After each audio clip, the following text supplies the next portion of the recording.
All right, hey everybody. Welcome back to OneClass channel. My name is Kevin and I'll be teaching you some economics today. A little bit of background about me. I've got a bachelor's and a master's in economics, and I also work as an economist on a day-to-day basis. I've been having a lot of technical errors lately, including not being 100% sure the stream is working right now, so bear with me as we go through this. But today I'm going to walk you through some pretty common problems in economics, both at a high school and college and university level.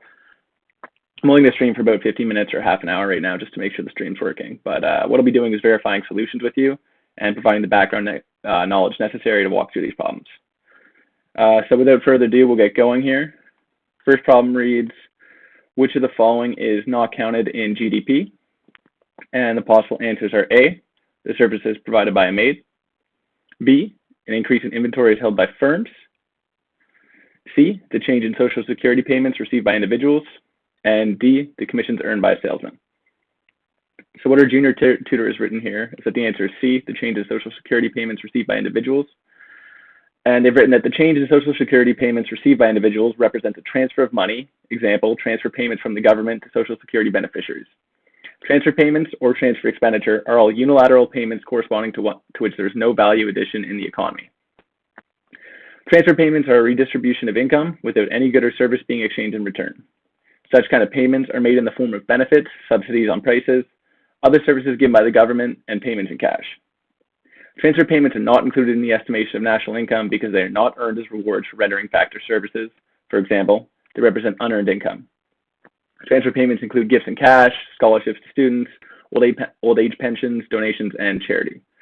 And while that is 100% right, I'm going to walk you through exactly what is included in GDP, just so we have a more clear idea of how to properly answer this question.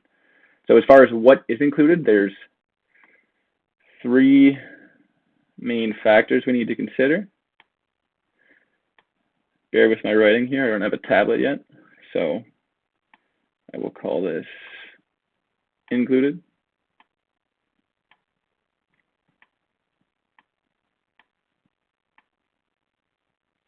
And the first thing we need to think about being included in GDP is final goods and services. So these are things you would purchase at the store, for example, say a new car, or in this case, the example I'm going to go with is like a smartphone, where it's made up of all these other different products combined into the final product, which is your actual iPhone, BlackBerry, whatever. Second, that's included in GDP is going to be intermediate goods and services. This, for example, going along with the smartphone would be like the actual processor that's produced in your iPhone, but not the iPhone itself. So obviously an iPhone is made up of all these little parts, say like the charging port, the home button, the processor. These are the intermediate inputs that together make up the final product, which is the iPhone.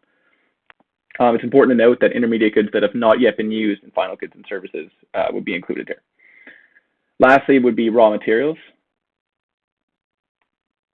This, for example, would be like, say, like the iron ore or the zinc used to create the intermediate inputs. So this is raw materials that have been produced but not used in final goods and services. We also need to include what is not included in GDP.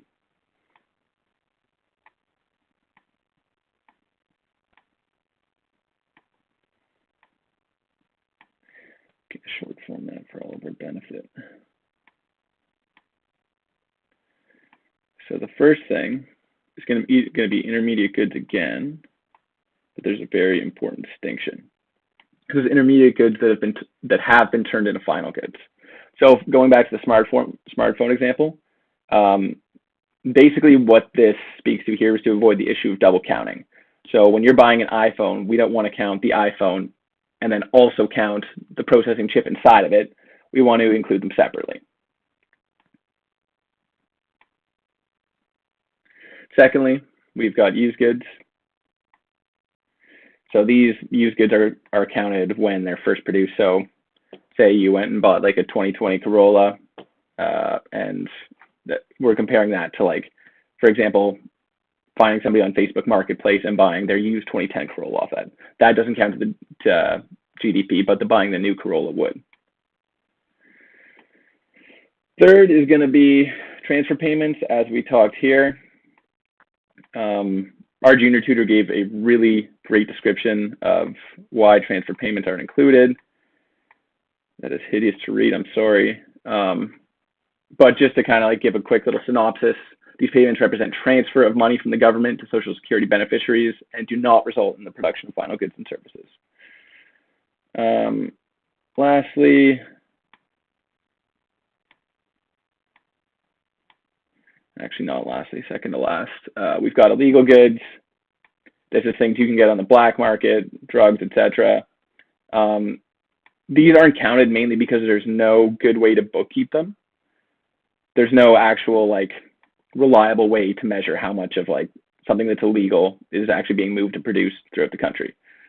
So as a result, GDP estimates tend to be a little bit lower, especially for countries where there's like very high activity with illegal goods. And then lastly, I believe it's like services and things of that nature where there's no actual good being produced. For example, say you have a maid come clean your house. This doesn't go towards GDP because there's no actual production from it. All right, and that was going to wrap up. Sure, clear all. There is a clear all. It's going to wrap up the first question, and we're going to say correct answer and excellent to write up.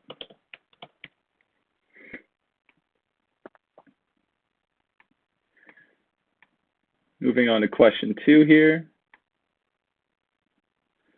And 2 reads, which of the following would help reduce the amount of frictional unemployment? Choose one or more. And the possible answers are 1, interviewing a wide variety of candidates to ensure a diverse workforce.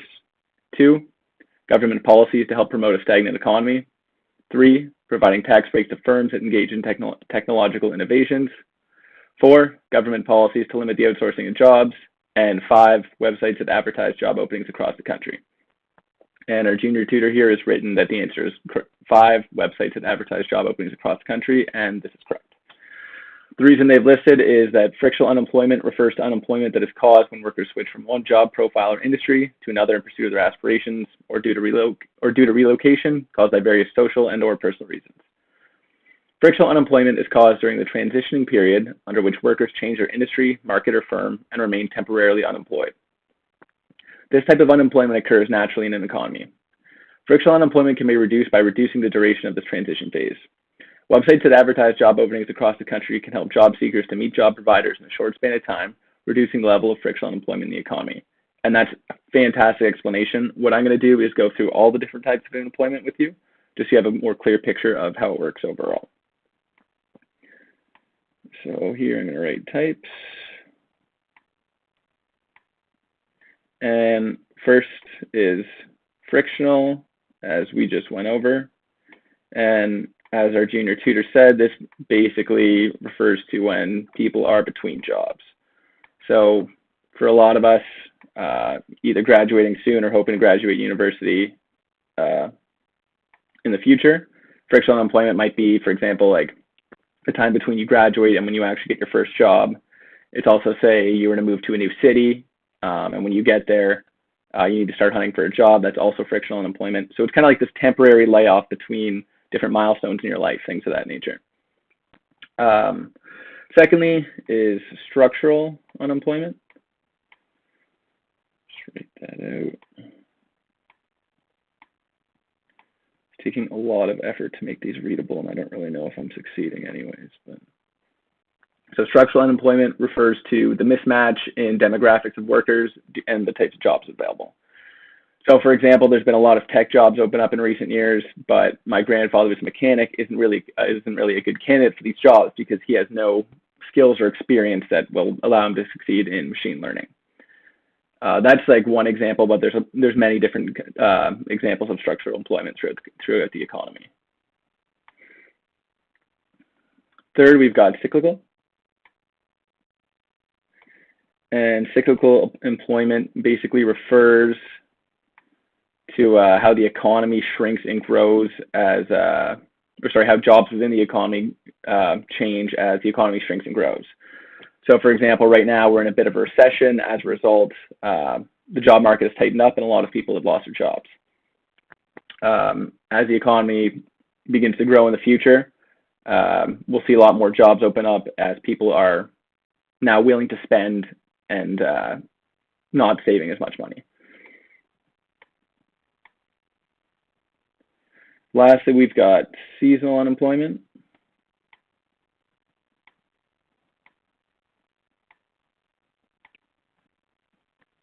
And seasonal employment is exactly how it sounds. It's probably the most intuitive of the four. Seasonal unemployment is basically like industries like, say, crop production or agriculture, where these industries work and make sense in the summertime, but once the weather gets cold, obviously you're unable to grow rows of corn, etc. So we're going to say excellent answer and write up. Correct. Just going to do one more question here to make sure everything's working. And if all goes well, I'll be back on the stream later in the day. So this last question reads, which of the following best explains the difference between commodity money and fiat money? Possible answers are A, commodity money is usually authorized by the central bank, whereas fiat money has to be exchanged for gold by the central bank. Option B, commodity money has no value except as money, whereas fiat money has value independent of its use as money. Option C, all money is commodity money as it has to be exchanged for gold by the central bank. And option D, fiat money has no value except as money, whereas commodity money has value independent of its use as money. And what our junior tutor has written here is that the answer is D. Fiat money has no value except as money, whereas commodity money has value independent of its use as currency, and that's correct. The answer they've given is that fiat money is paper currency and coins in circulation, which the government backs with legal tender. Fiat money isn't sponsored by any physical product. A country can easily expand the money supply of fiat money by printing more currency, which is happening right now in the United States. Fiat money has no intrinsic value of its own. On the other hand, commodity money refers to the money for which the value arises from the commodity money is made off. Example of this is silver or gold coins. A country cannot easily increase its supply of commodity money as the country would need an equal amount of precious metals to do so. I think this is an excellent explanation, and I really don't have too much to add to it. One thing I would maybe add is that fiat money is based on public faith in the issuer. So the reason fiat money, and which is the money that we use here in Canada, works is because we believe in the government and we believe that these pieces of paper actually have value to them. If faith in the system were to fall completely, and this would then render fiat money useless, and we'd have a lot of problems on our hands. So I'm going to wrap it up here for today.